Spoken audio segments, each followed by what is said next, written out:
વડીલા ભાઈઓએ જ્યારે આ કಡೆ ચાવલ વેચવા માટે આવ્યો હોય એટલે ચાવલના ડબ્બાની અંદર આઈફોન હોય છે ને આઈફોન જોઈને આ બંને છોકરીઓ બહુ જ ખુશ થઈ જાય છે અને પેલો ચાવલ દેતો હોય છે. પછી પેલો ચાવલ દઈને જવા લાગે એટલે આ છોકરી રોકી લે છે.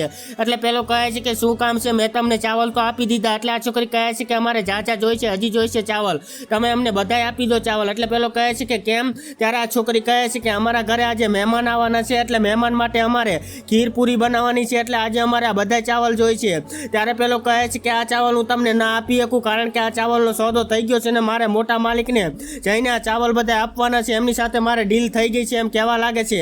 એટલે આ છોકરી કહે છે કે તો તમે આ ચાવલ અમને નહીં આપો. એટલે આર્યો કહે છે કે ના. ત્યારે પેલી છોકરી કહે છે કે પૈસા આપી. પણ આર્યો કહે છે કે ના, હું તમને આ ચાવલ ના આપી શકું, પૈસાની વાત કોઈ નથી.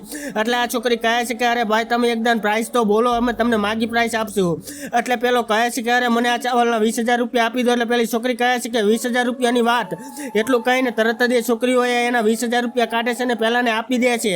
એટલે પેલો તરત જ 20,000 રૂપિયા લઈને ખુશ થઈ જાય અને કહે છે કે આભારને અહીંયાથી જતો રહે છે. પછી પાછળથી આ બંને ડબ્બો ખોલે છે અને ડબ્બામાંથી હવે જે નીકળ્યું એ જોતા પહેલા આજે હું જોઉં છું કેટલા લોકો ખાટુ શ્યામ બાબાને દિલથી માને છે. જે ખાટુ શ્યામ બાબાને દિલથી માનતા હોય આજે વિડીયો પર લાઈક કરી ચેનલ સબસ્ક્રાઇબ કરી દો અને કોમેન્ટમાં જય ખાટુ શ્યામ બાબા જરૂરથી લખી દેજો. લાસ્ટમાં મિત્રો એવું થાય છે કે આ બંને છોકરીઓ જેવું જ બોક્સ ખોલે એટલે બોક્સની અંદરથી આઈફોન નથી નીકળતો. દરઅસલમાં મિત્રો એ બોક્સ ખાલી હોય છે અને પેલો આ બંનેને ચૂનો લગાવી દે છે.